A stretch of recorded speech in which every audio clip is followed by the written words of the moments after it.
All right, welcome to the Indiana Health and Safety Conference 2021. We are excited to be speaking to you guys today, and we're going to be talking on combating complacency, how Pepper utilized technology to help engage our workforce. So, brief introduction is my name is Benjamin Ross. I work for Pepper Construction. I am the safety engineer for Pepper, focused with our self-performed groups. I have a background in construction myself. I was a carpenter for quite a few years before joining the union. Was a union carpenter for 6 years before working into safety. Have just a brief stint with the Department of Labor and OSHA on the consulting side, and just been working with Pepper for a little over 2 years now. Barry is going to be the co-speaker with me. Thanks, Ben. Thanks, everybody. Barry Nelson, CEO of Factor Lab. I've been working for the last almost 20 years with Pepper in various forms, shapes, and sizes, and we are using this technology to help these guys look at the daily planning conversations and think of new ways to get folks engaged in this really, really important process. So excited to be here today and to participate in this conversation.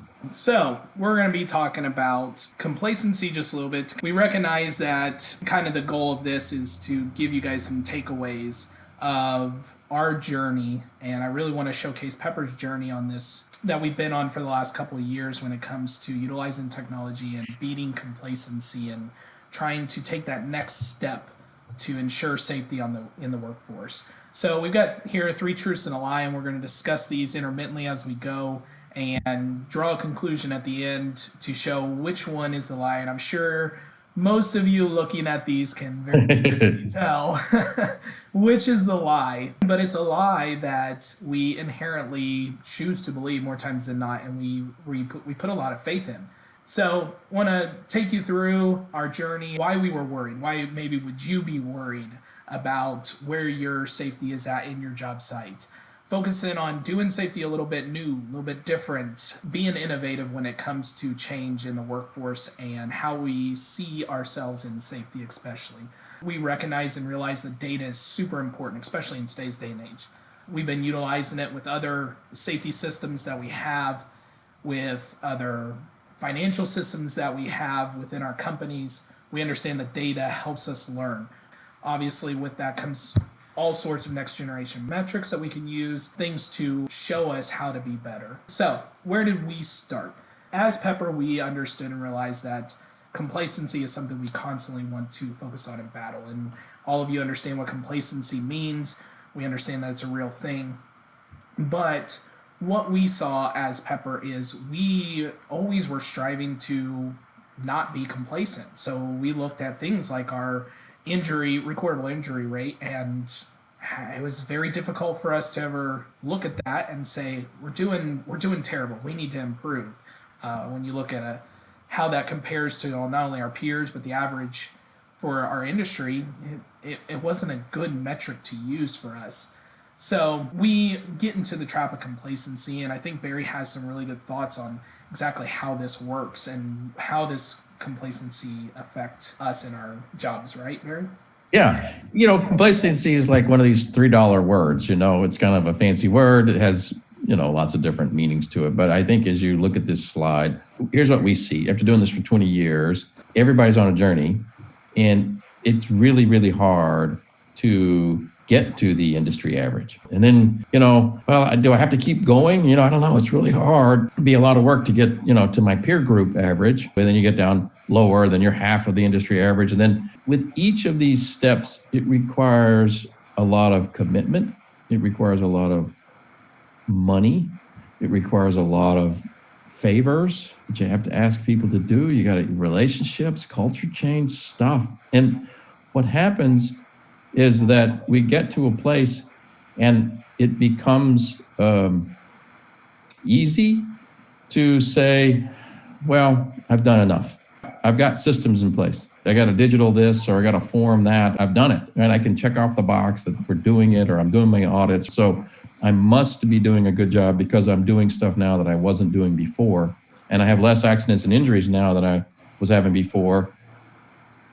But then, We have circumstances like our friends, British Petroleum, God bless them, in the Gulf of Mexico a few years back. I guarantee you, that's not an organization who doesn't care about safety. It's not people who don't spend billions of dollars on safety. They spend a lot of money on safety. They have a lot of really smart people who care deeply about that problem.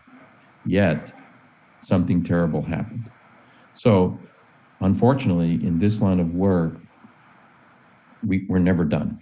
And we have to keep going forward. And we have to keep looking at the health of these systems, safety systems that we have. And we have to use technology to get people not only engaged in them, but better understand, are they resilient enough to withstand the inevitable, which is an unplanned, catastrophic event. So causes of this, I find the organization just runs out of energy. You can only ask so much, right? And people just say, why do I have to put that much more money into the bid? Do I have to do it again? We've already got it. I got people doing inspections. You got me doing them once a week. Why do I have to do them 2 a week? And if I am doing them, you get into these problems.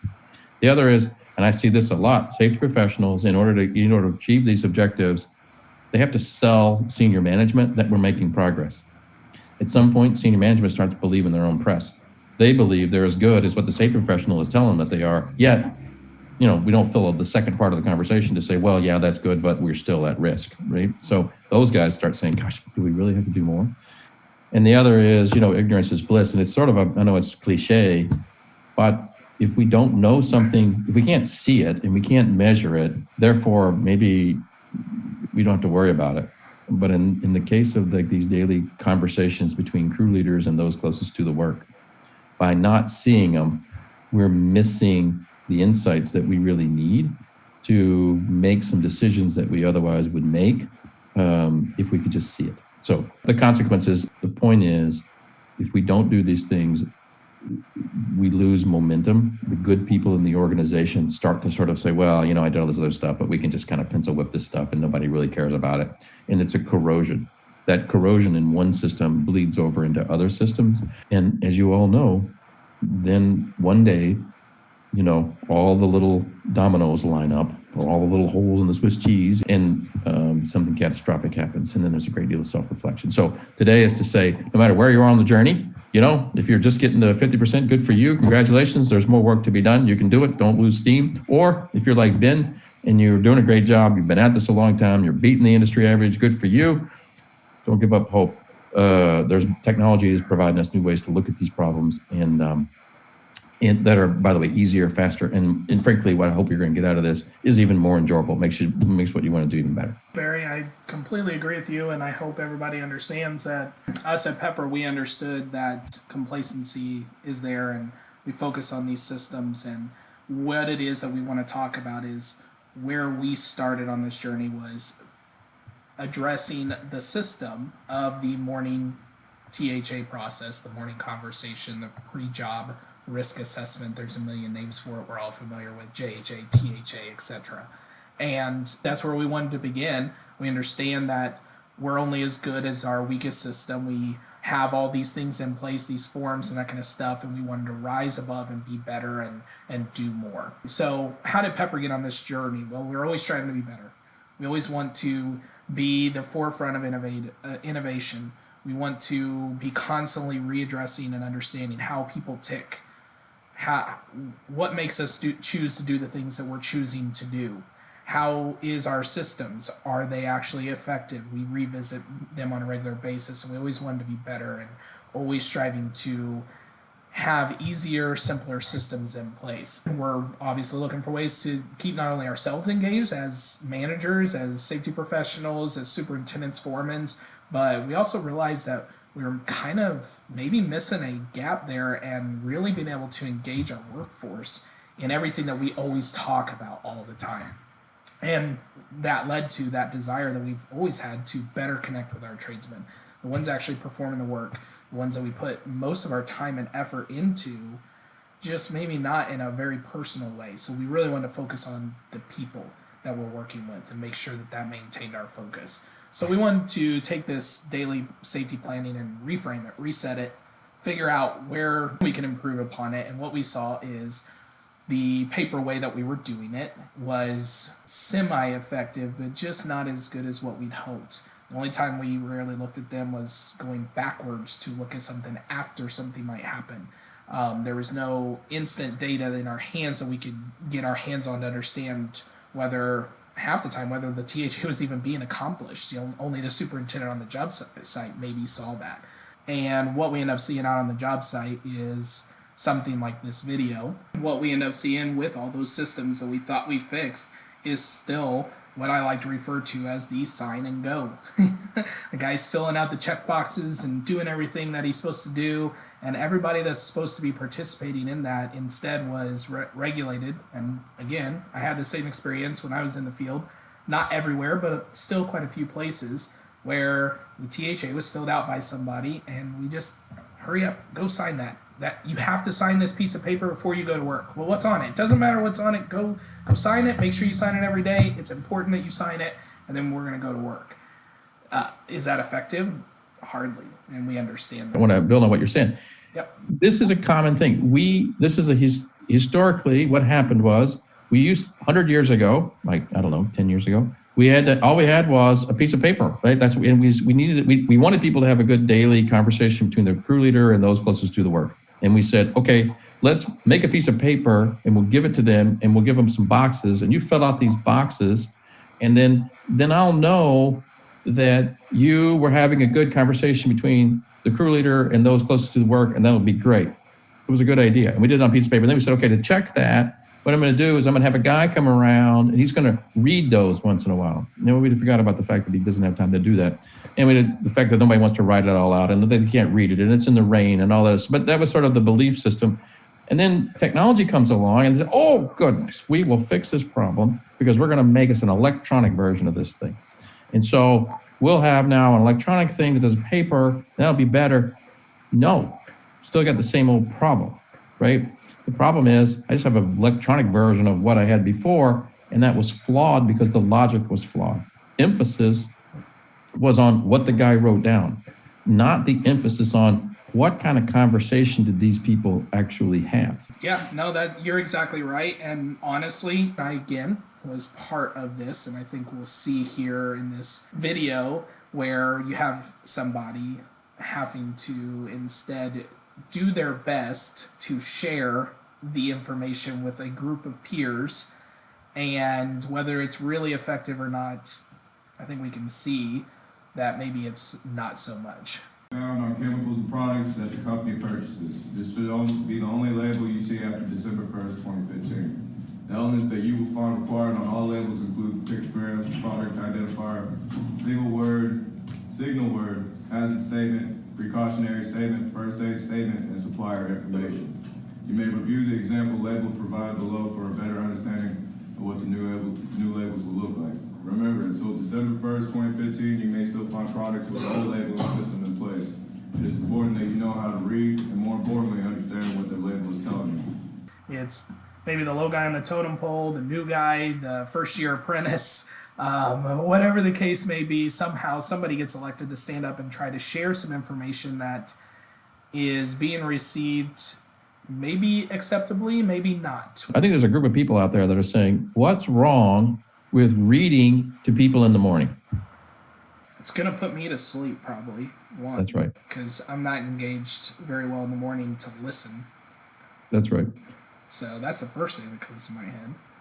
Exactly. So number one, if I like to tell people this story. If I came to your office every morning and we all were in a conference room and I made you stand around the conference room and then I sat at the end of the table and I read something to you, how would you feel? You'd feel horrible. One of the keys to this activity is engagement. Our job is not to sort of magically believe that if we just give information to either people verbally or otherwise, that they're going to receive it. That's not how humans work. In particular, that's not how this demographic of human works. So it's a good idea. Unfortunately, it's efficient, but it doesn't work. So that's part of these. If we don't see it and sort of frank with it, we're not getting better. As safety professionals, we had to give up a little bit of control, right? We had to refocus, reassign how we approached us as safety professionals involving our teams. And with that, we changed it with Barry's help. He had a product that appealed to exactly the direction that we wanted to go and what we wanted to change, and that was focusing less on the paper and what was written and focus more on engaging the workforce in a conversation. So we involved our frontline 20 leaders that we identified and got them involved in this process, right? This was the start of our journey into this. And from that, we want to have a very awesome gentleman, John Mavericks, kind of share quickly with us how simple this process is. Great. Thanks, Ben. So there's a lot of ways you can set up SmartTagIt. But today I just wanted to briefly show you how Pepper Construction is utilizing SmartTagIt to help facilitate the types of things we're talking about today in their THA process. So first off, super easy to collect. They have the ability to go in, select their project, identify the type of work that they're doing, and then depending on what they select, it will give them some standard things that they should be talking about relative to that activity, in this case, drywall. And then also to think through, are there any project-specific hazards or solutions or controls to those hazards? And then once they fill out that real simple form, they then can go ahead and record a conversation. So once you've recorded your conversation, it then shows up into this safety feed. This is a little bit like safety meets Instagram, Facebook, TikTok, etc. And the point is, so people can get real-time, easy access to information as it's happening in the field. So you can both watch the videos and provide feedback, like you can do a like, or you can provide a specific comment to provide some positive feedback. You can easily tap into it so you can see the video itself. You can also tap on view transcript so you can not only hear the video, but you can also see the full transcription of what was taking place. You know, another cool element of this is people have the ability to gain access to insights to know where they're at and how they might be able to improve themselves. They can go in and understand where their average score is at, which is based on these 7 key elements that make up a good conversation. And then they can see where they're at in each one of those individual elements. In this case, high hazards, they can see where they're at relative to the dark line and where they're at in comparison to the rest of Pepper. And then if they wanted to improve in that area, they could click in there and immediately get a definition of like, okay, what are we looking for in terms of the hazards? And even more importantly, it's going to pull videos directly from the Pepper environment so they can see what good looks like based on some of their peers that scored really high in that area. Yeah, so as you can see, really easy to collect, really easy to access information, provide feedback, as well as gain access to insights that help you improve. So anyway, that's all I got, Ben. I'll turn it back over to you. All right, thanks, John, for that. That's amazing. We absolutely love the application. And from that, we, as I said, had our frontline workers do that. And then the next step was starting to listen to these conversations and be able to provide some feedback for the conversations. And I want to show you a couple quick videos of how those early days were going. So this morning we had a huddle. We talked about PPE, keeping our PPE on inside construction spaces, trying to make sure we don't have any accidents or minor accidents. So also we discussed the maintenance of temporary walls and ante rooms. Anybody have anything to add?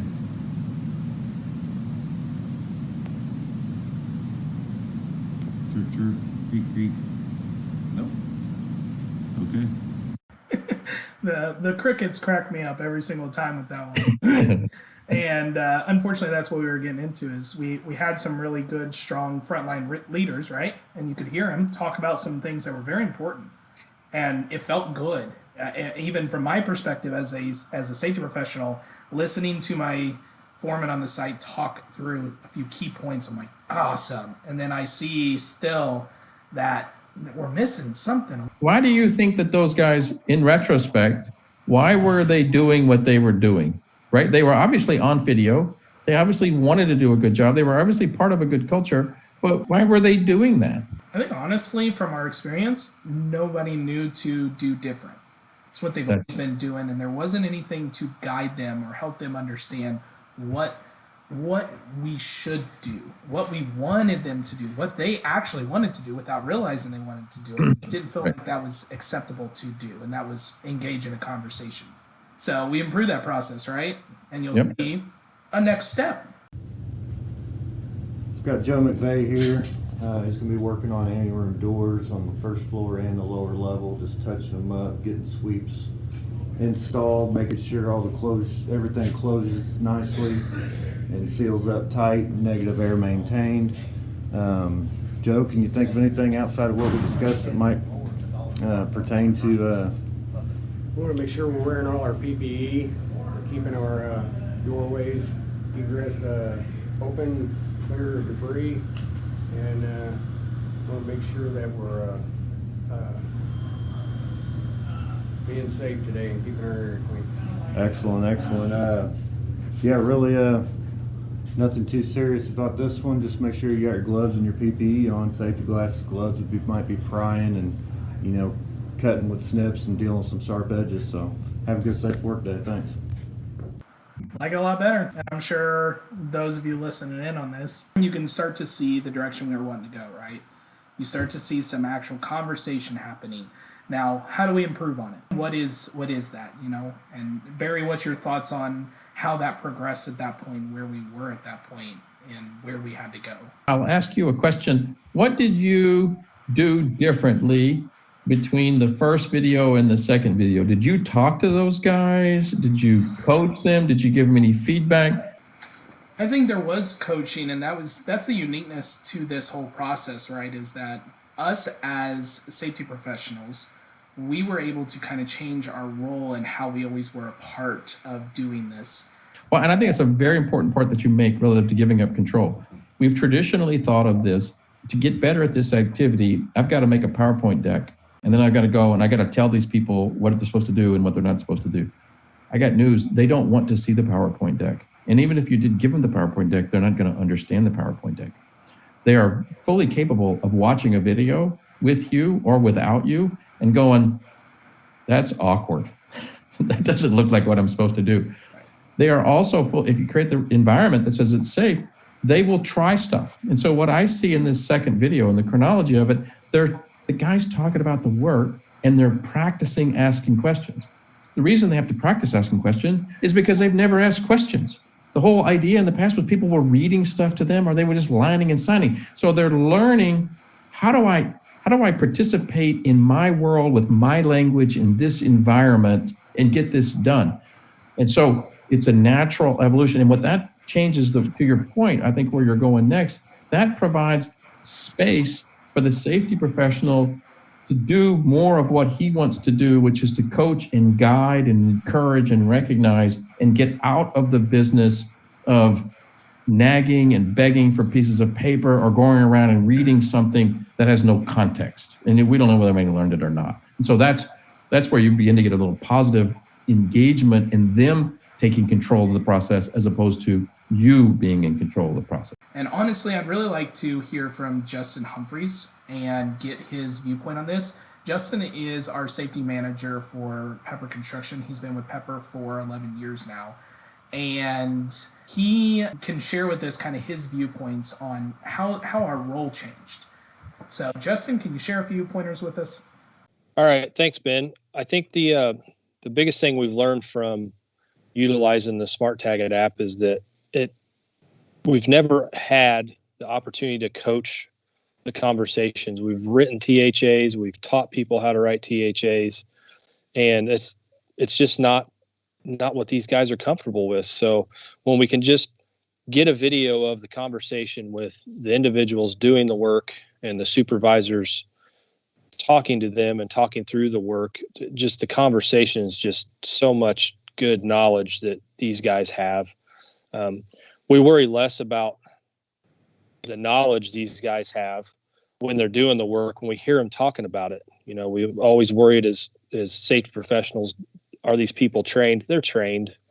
They know what to do. It's just a matter of how are they communicating it with their individual employees that are working with. So it's just been great. The other cool thing is, in the morning, my phone's dinging 6:37 in the morning, and I can visually look at videos I can comment on them instantly, give instant feedback, whether it's positive or negative. Um, Also gives us the opportunity to know, do I need to go see a crew today because of what they're doing, or comment and coach to them, hey, you guys didn't cover this, make sure we're talking about this today. And it really gives us a great opportunity to be at a distance, but really we're there with them on all the jobs. Covering the territory we cover, there's a lot of jobs that you just couldn't get to every job in a day, but that little snippet in the morning, 2 to 3 minutes, you can see what the job looks like. You can see who's at the project or at the job, and it gives us a great opportunity to coach them. And I think it's just invaluable, the amount of opportunities we're given just with that little video. And that's exactly right. And that's exactly what we did with this. Is it helped improve the relationship that we had and make it easier to provide some coaching and training. But with that, we also understood that we needed to have some clarity and consistency between myself, Justin, Dave Murphy, our safety director, when we gave coaching, to make sure it was consistent. So we met with you, right? And we went through and helped work define what is a good conversation? What does a good conversation actually look like? We need to define it. And I absolutely love the simple 7 elements of a good conversation. I absolutely love this. We want to make sure everybody understands this was our focus moving forward, is these key elements of a good conversation. Okay, simple 7. We're going to talk about this a couple of different times today. This will be available to you, anybody who wants it. We give it away. It's not anything special. I mean, I'm glad Ben likes it. Thank you, Ben. You're very nice. But the point is, this comes from all of our customers. We have lots of customers. This is, in a way, kind of common sense and a little bit of science. And it says, look, if you're having one of these conversations, the first thing we need to talk about are we talking about the real hazards that are going on here, right? Good idea. Slip, trips, and falls, PPE. Yeah, got it. Okay, those are real things. We don't want to ignore that.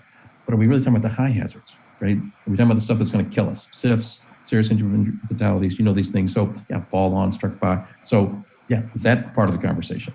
Are they talking about the work, right? We call it planning, work, used synonymously. But are they talking about the job itself? Because those times are sometimes they're sort of the opposite of the hazard, right? They're implying by talking about the work what the hazard is. So you need to see if they're talking about those things. And then there's some non-traditional stuff that's also important, which is the person who's leading this conversation actually engaged in the conversation, or are they going through the motions, reading, they're not engaged? Are the other people participating, right? Are they asking questions? Which leads us to, are they asking questions or are they asking good questions? Questions are, you got anything for me today? That is a question, not that great of a question. A more better solution, as my friend Steve Warnick would say, is tell me about what's different today than yesterday, or tell me about how this particular thing might get us. And then what is an interesting dimension to this, which is the 7th dimension, is care. Is the person who's leading the conversation, and equally important are the people who are participating in the conversation, are they demonstrating in this conversation that they care? And that comes out in lots of different ways. It comes out in sentiment, it comes out in the kinds of questions that they ask, it comes out in the stories that they tell, it comes out with pleases and thank yous. And all of this can be picked up in a conversation. We do it naturally as humans, and it turns out, and we'll show you later, you can also train a machine to do it. But as you look at the simple 7, it's 7 things to think about. And just share this with people. They're smart enough, show them this one little piece of paper, they're like, oh, got it. Good, now I know what you want me to do. Exactly that easy. And I don't want to trivialize it, but it's that simple. And honestly, this next video I want to show you guys showcases very well how a little bit of coaching with defining what a good conversation is, the results are different than anything we'd ever seen. Good morning, it's Friday. I'm back at Community North Heart and Vascular Hospital. Got the fellas here today. We're headed downstairs. We are going to be installing a trellis, a little bit of P-lam casework type install going on. It hangs down from the ceiling by about 3 inches, but it's anchored to wires up above ceiling, and it's going to look pretty nice. You guys got any safety concerns, stuff we haven't talked about, anything that needs to be brought up, or some activities that's going to make us safe today? outside of the door of where we're working is a hallway to the cafeteria. Kind of got some blind corners, so when you're moving material going in and out of the door, be mindful to look both ways for the general public. And then being in a smaller space with the electricians, keep stuff off the ground for fall hazards or trip hazards, I should say. Yep, good points, good points. How about you, Casey? We've been working off ladders, so we gotta be mindful of where we move the ladders, since there's ceiling grid in there and other trades, as he said. We also gotta be mindful of our body positioning on said ladders, so we don't get too far one way and the whole ladder falls or all Right. that. Yeah, so you're reaching up above this trellis, and you got the ceiling grid, the trellis, which don't line up, and then you're trying to anchor wires up above there, and you trying to hold this thing up there. So yeah, body positioning on your ladders is a key factor today. That's a good point, great point, Casey. Other points, your standard stuff, safety glasses, boots, hard hats, mask. Let's not forget about the little things. It's Friday. Let's have a good, safe Friday so we enjoy our good weekend. So be careful, guys, and have a good, safe work day. If anything changes, let me know. I don't know about you, but that gave me chills. It put such a big smile on my face. Listening to that, do you have any thoughts that any one of those individuals involved in this are going to, on purpose, put themselves in harm's way today? Right. No, and Ben, I tell you, it's. I want to just build on what you're saying. There's a couple of things quickly that I noticed in there. And I know you would notice. The first thing that he did in the beginning of this thing, if you caught it, he talks about how the work that they're going to do looks good, right? So we're going to finish this thing and it's going to look real good. That's care. He cares about his job. He cares about the quality of work that he's going to do.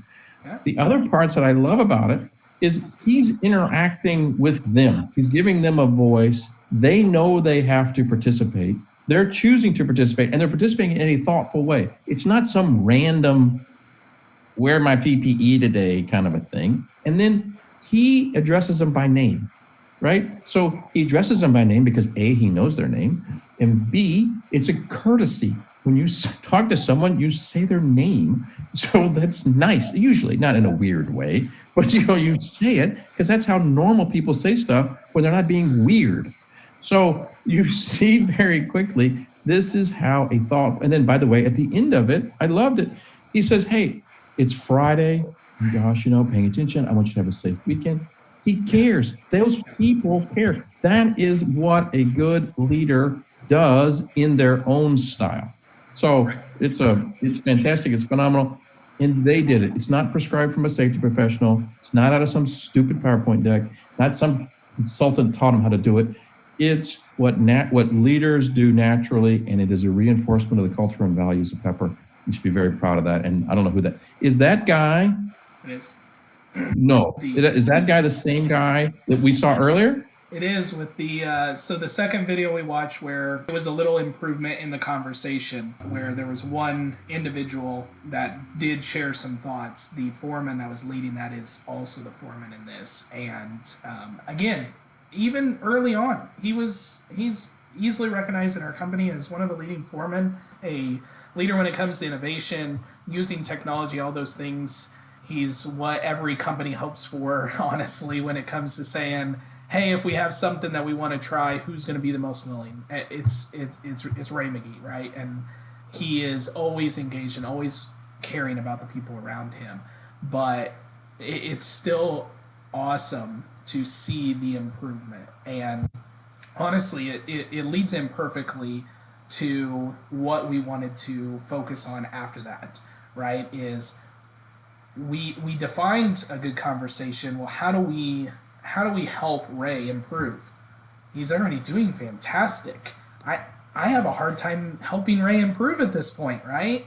But what we did is we used those guidelines to sit down with them, present them through the guidelines, and show them how we're using that information to score them, right? And I don't want to scare everybody around when I say score and, oh, a bad score is bad or a good score is good. It has nothing to do with that kind of thing, but be able to show how a conversation could improve in certain areas, but all conversations don't always have to be perfect in every single one of these 7 things, right? You might be by yourself, you're not going to have participants, etc. So Dave Murphy is amazing and fantastic safety director with us, and I'm not saying that to brown nose. He is I really am not. He's a mentor. He is a good friend to Barry. They've been working together quite a long time. And I wanted to showcase a little bit of a training or a coaching session that we did with a few of our tradesmen and a superintendent. And actually, Ray McGee, the foreman that we've been speaking of, is actually in on this also. If I may add just a little bit of context for this video. This is Dave Murphy in the green shirt here, in case you guys don't know who Dave Murphy is. Correct. And this is probably like a couple of thousand conversations in. Yes. So one of the things that Ben is alluding to is, okay, I now have to do this task. I'm going to get these guys all together. How do I help one person look at another person's group of videos and see the differences between the two? And then if I did get them all together, and we're going to talk about these conversations, these are guys that are construction guys, right? They're concrete drywallers. These are, are they going to freak out when they start watching these videos and they're seeing each other? Is this going to be awkward or weird? No one knows, because no one's ever done this before. So Dave actually sat down and recorded this session of them going through feedback and the videos themselves and what they can get out of it.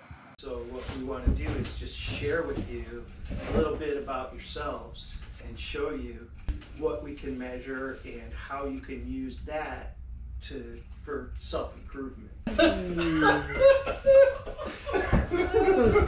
think that was pretty good. It was a great talk. So that's why you can't take it as I'm being graded and I'm either good or bad. So you see why it ranked that as really good. Yeah. Because it was all about hazards, what they were doing, the risks that they had today, the caring of the public. It was a really good one. You do well on the participant engagement and getting people talking. Certainly caring is one of your strengths. And then the quality of the questions is very good as well. Having gone through what we talked about at the beginning, I think you've got some ideas for how to make your conversation more engaging. I hope everybody enjoyed that. It was fun. I've never had more fun. It improved relationships with us as safety professionals and our foremen out in the job. It honestly, from that, and it was difficult to showcase, but we didn't ever have to look at them and say this needs improvement or this was bad. Not once, not through the entire time did we ever have to allude to that or say that. What they did is they were able to see what they did, ask questions based on all these defining measures, and say, so that seems like it's a little low. Could I improve that, and how? Right. I'm sure you could. What do you think? Do you think it could be improved upon? Do you think you know how to better ask whatever it may be questions or get other people to talk? Everything is about positive reinforcement. We want to do, in these things, we all know that we're going to get more about behavior change if we can provide positive reinforcement. It is very, very hard to give positive reinforcement because you filled out a form well. We can't. However, what you saw Dave doing and what you hear Ben doing is that the safety professional can, and others, executive leaders, everybody, we have something to celebrate, right? You ask great questions. You talked about the hazards. You did this, you did that. With this context, you have the ability to provide positive reinforcement, and they have the ability to provide positive reinforcement to one another. And that is what motivates folks to want to strive to do better and to sort of chip away, if you will, at all of our own sort of journey of complacency. I'm leading my day. Believe me, these guys have been doing pretest plans for a long time. I'm doing it. Seem to be doing a good enough job for me. Why do I have to get any better, right? A little bit of dopamine from some positive reinforcement, a little bit of a chance to see a peer do something. I might make a decision that I want to try something different that I might otherwise not even imagine that I can do, much less been motivated to try and do it. And they will do it because they see their peers doing it and because they see that it makes you happy. I agree. We all improve better from positive reinforcement. So we've been able to do that. And I really want to be able to give Barry some time to really showcase what all those metrics are. What is it that we're capturing, and how are we translating that to our future at Pepper? We're always striving to be better, so it obviously doesn't stop here. What are we able to learn from these things? How can we improve? Okay, so let's talk a little bit about metrics and data. So Ben, thanks for this opportunity. We're shifting gears now. So the first part of the presentation was around all the things that you can actually do. There's some data that's involved and some metrics, but a lot of it is just using unstructured information, using videos, using real-time collaboration to make change. But there's another dimension to this, and that is using metrics and in many cases new metrics that we've never seen before to let us reframe and look at problems that, you know, I think everybody out there is facing. And those boil down to things like, are people engaging in my systems? And in this case, the pre-test planning system. And then is that system healthy? And if it's not healthy, or it's not as healthy as I want it to be, where do I focus? Do I focus on people, or do I focus on projects, and which particular projects and which particular people or which particular hazards? Like, where is my system unhealthy and what can I do about it? I'm going to cover a lot of territory here pretty quick. I'm going to take you through first sort of some very generic stuff, right? So I'll show you, you'll see a couple slides on that. And then we're going to move on a little bit into sort of some modeling that we did on how do you look at thousands and thousands of conversations and use machine learning to do that. I'm going to keep this super high level. There's a white paper on this. We're happy to have a technical discussion with anybody that wants to get into the math on it. We would love that, actually, but that's not the purpose of today. Once you understand a little bit about how we can use math to organize these conversations, that frees us up to look at a whole bunch of new metrics that we've never seen before. And so I'm going to show you how those metrics change over time.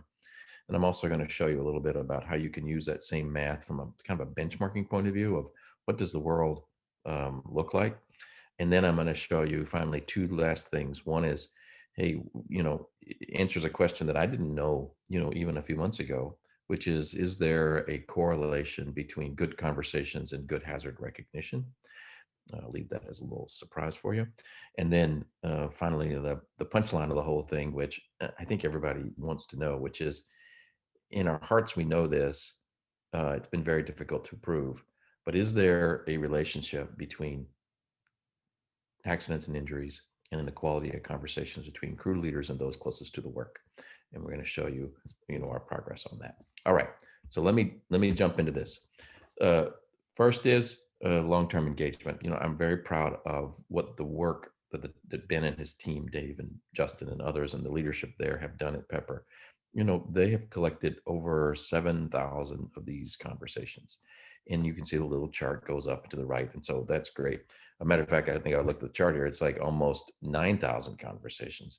So the question, there's two questions that I think you can answer, and you should know as somebody who's watching this presentation, which is, okay, this is all really, really good, but would people actually do it? And the answer is yes, they would do it. Number two, will they do it over the long haul?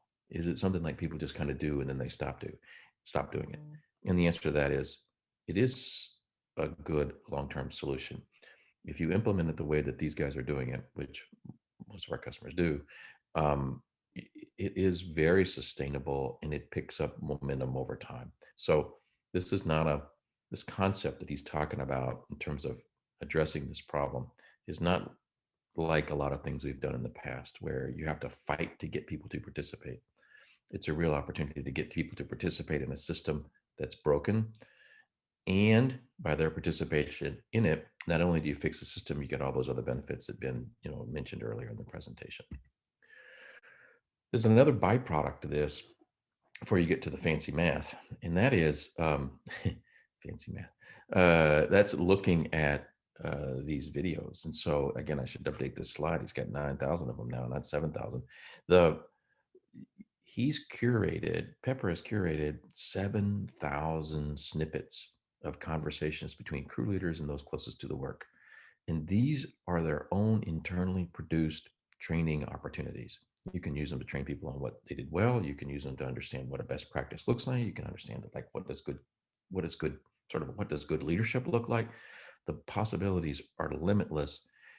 And here's the magic is they're basically free, right? These are just repurposing an activity that people are already doing today, but making it available to the organization to be reused for something else. So it's really sort of a multiplier effect that you get from this content. So lots of ideas and thoughts about how that can be used, and lots of different people using it in lots of different ways.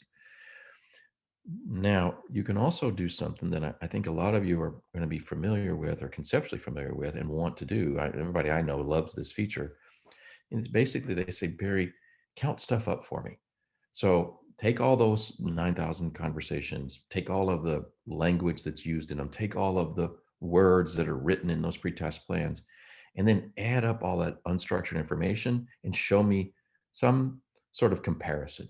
So show me, hey, or tell me, are my people talking about writing about my high hazards?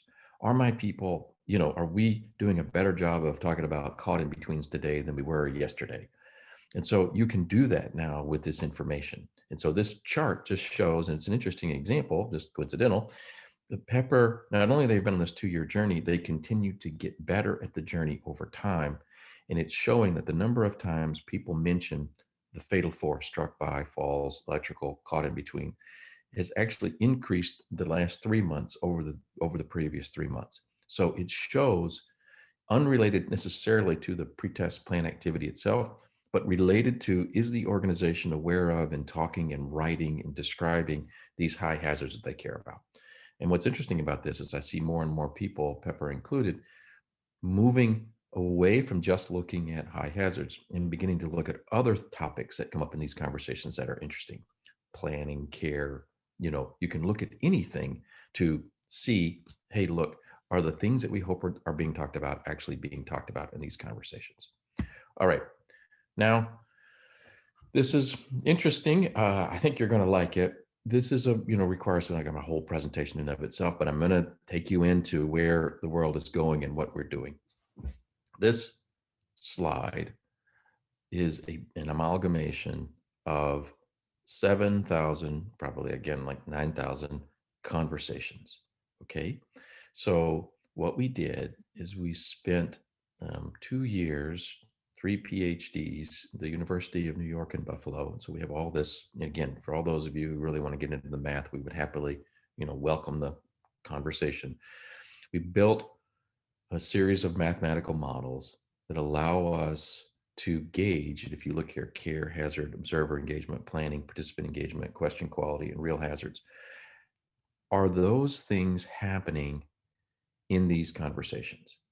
So each conversation is scored on those 7 metrics, and it's scored kind of high, medium, and low.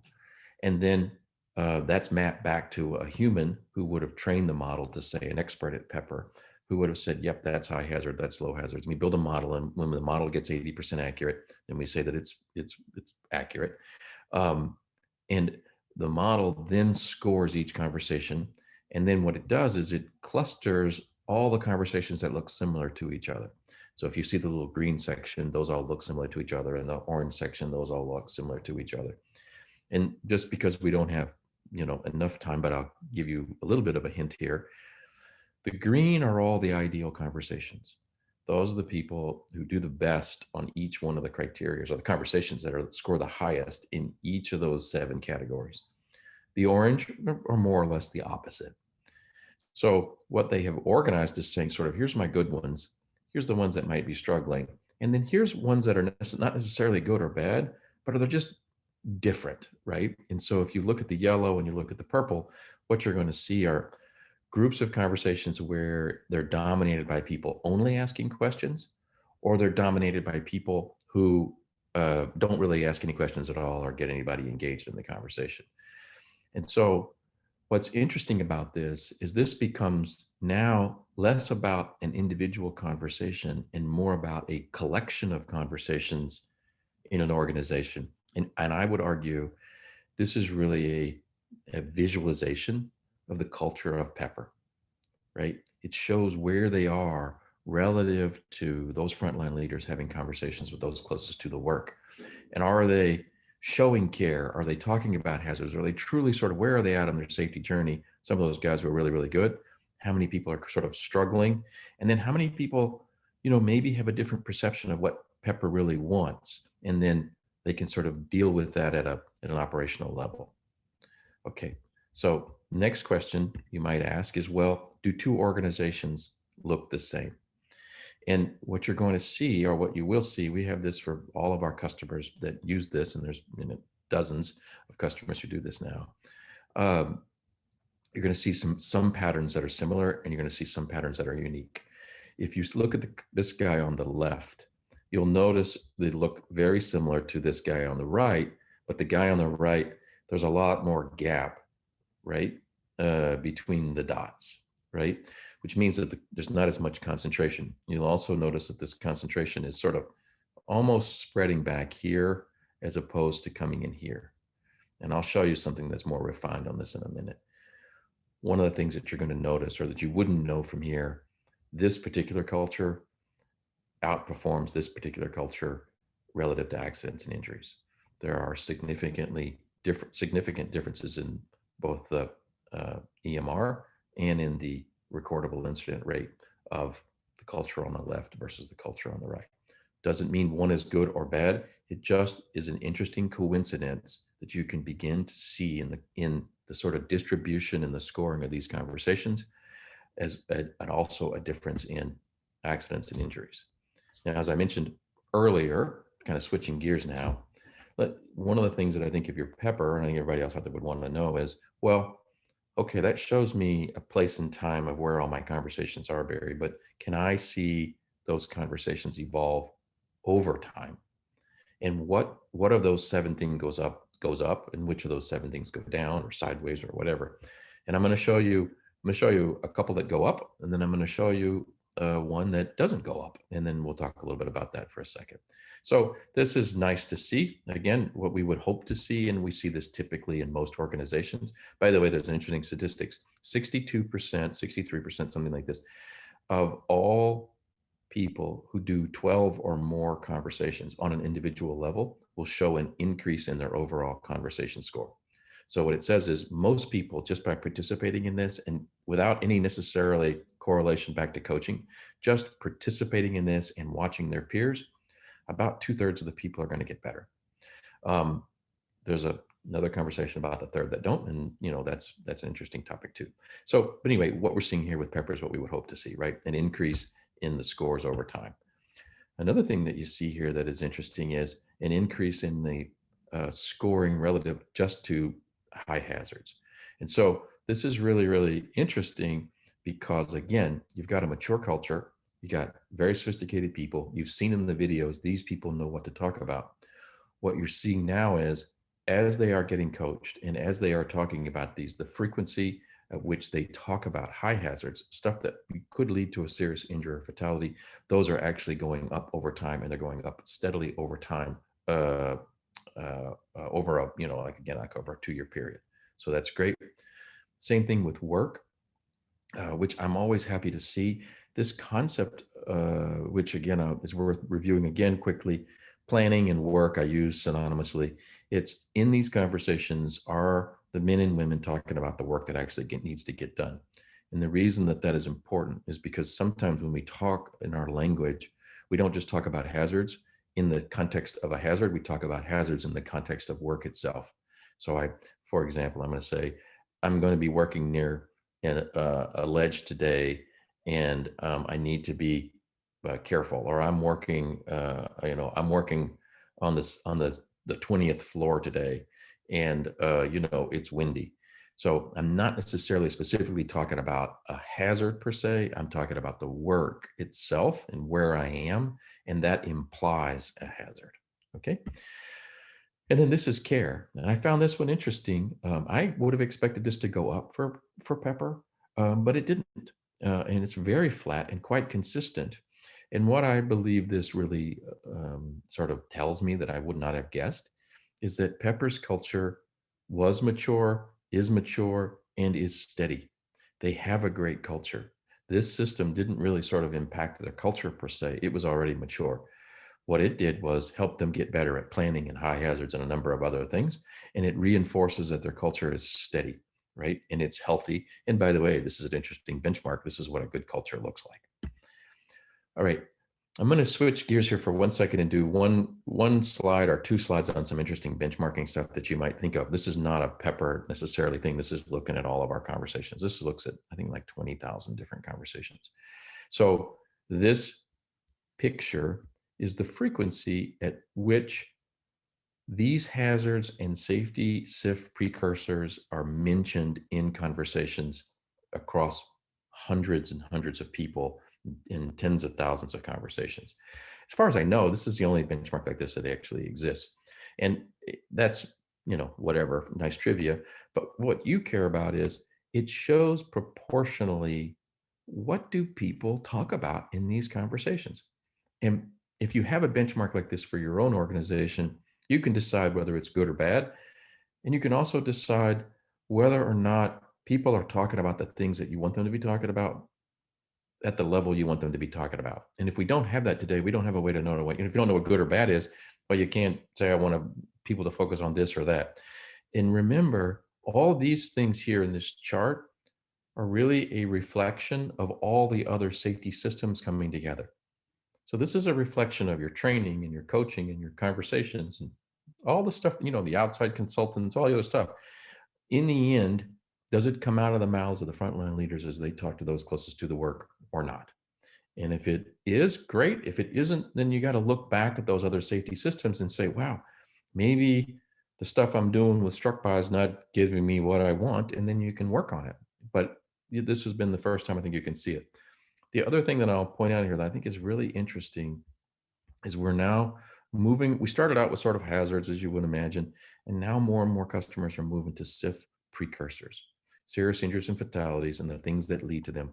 And those things are things like, are we talking about change? Are we talking about energy systems that might hurt people? Are we talking about fatigue? And so I find these fascinating points of reference for us to really understand. Not only are we talking about the hazards, but are our men and women talking about the things that really could lead to something terrible happening?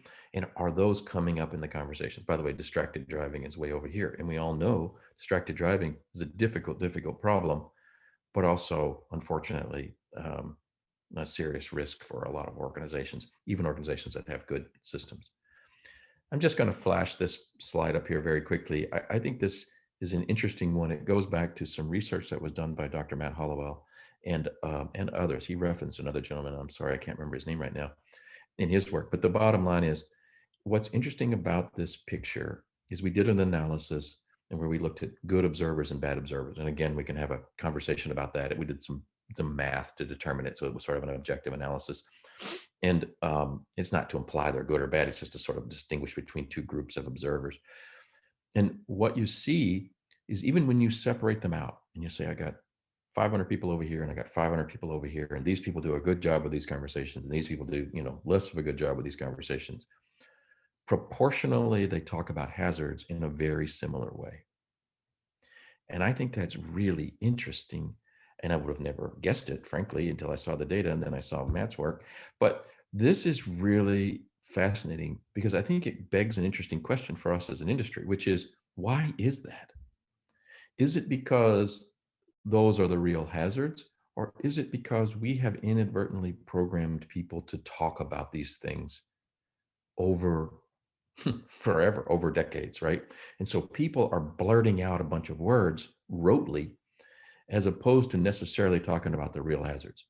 Or is it really the real hazards? I think this is, again, lots more research will get into this. I have an opinion, but I find it interesting and an objective, sort of view of the world. I'm going to switch here real quickly, and I'm going to talk about something that I find is a really interesting, I don't know, bunch of dots on a graph. A series of analysis went into creating this y-axis. This y-axis is about all the things that are involved in a conversation that don't have anything to do with the hazard. number of people who were talking, number of words, number of questions, all that sort of stuff.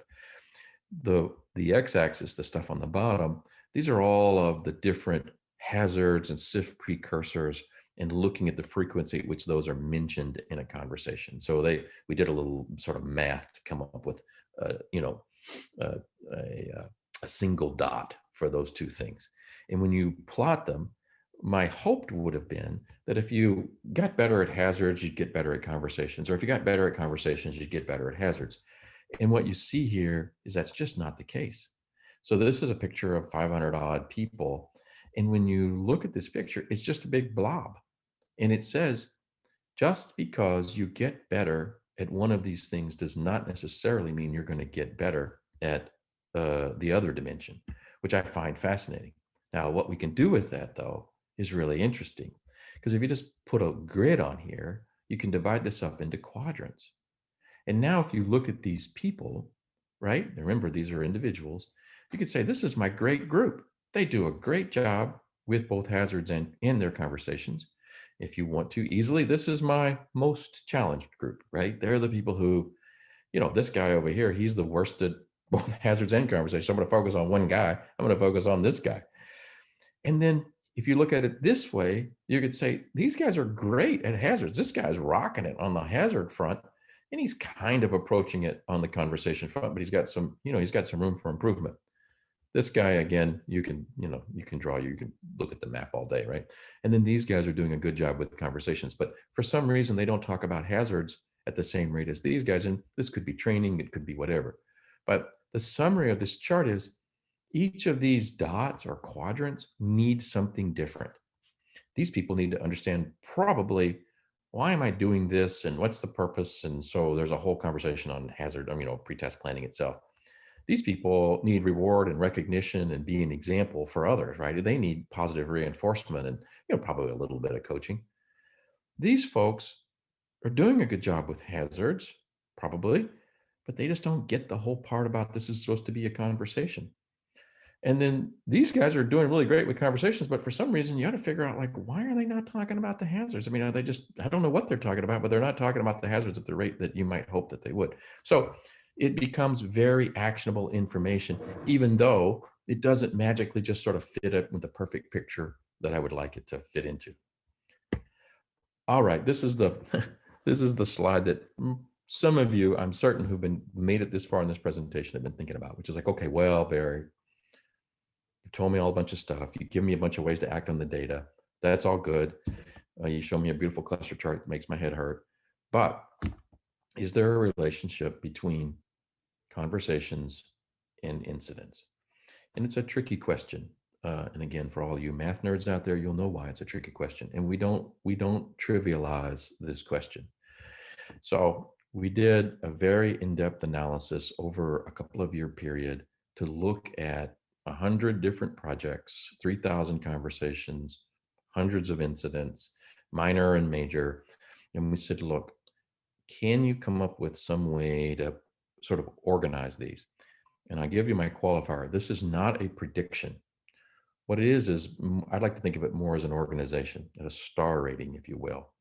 And so if you put a project in here and you look at the conversations and you get 0 stars, right, on that conversation, the accidents and injuries are about 2.5 times, they're basically 2.5 incidents per project. If they only got 1 star, it's about the same. So if you kind of get 0 or 1, you're kind of over 2 incidents per project. But if you go down here to the bottom, projects that got all 4 stars, meaning they scored well on all of these attributes, they had 0 accidents and injuries. And even if they only had 3 stars or 2 stars, you know, they were down sort of a half of an incident per project, right? So these people were 5 times more likely to have an accident than these people, right? Or the rate at which they had an accident was 5 times more than these people. So I want to qualify this and say, this is a limited study over a limited period of time, and there are lots of factors that are involved. But I find it a very interesting coincidence that projects with healthy conversations appear to outperform projects with less healthy conversations. And my hypothesis on that stands up with the research that we've done in the past on another unrelated topic, which is that this is an analysis of conversations. But what this really is an analysis of leadership. This is showing us what I believe to be true, which is, and you saw it in those videos before, strong frontline leaders who have healthy conversations with their people are strong frontline leaders.